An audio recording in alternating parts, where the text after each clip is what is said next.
అస్సలాము అలైకుం, నమస్తే. ఈరోజు వీడియోలో అయితే మేము మధ్యాహ్నం నల్లేరు పచ్చడి చేసుకుంటున్నాము.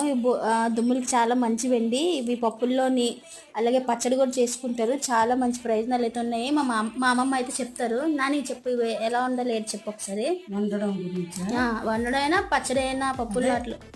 నల్లేరు అన్నది దుమ్ముల గురించి తింటే చాలా మంచిది. నల్లేరు పచ్చడి చేసుకోవచ్చు, కూర చారు కూడా చేసుకోవచ్చు. దాన్ని చెప్తాను. ఆవాలు, జీలకర్ర, మినపప్పు, శనగపప్పు, ధనియాలు, ఎల్లుల్లిపాయలు, పచ్చిమిరపకాయలు, ఎండుమిరపకాయలు వేసి తాలింపు చేసి ఒక పక్కన పెట్టేసి ఈ నల్లేరు అనేది శుభ్రంగా కడిగి 2-3 సార్లు కడగాలి. కడిగి ఇదిగో ఈ ఆకు బూజులాగా కానీ ఉంటే ఇలా పాము కడగాలి. పీసు ఇలా తీయాలి.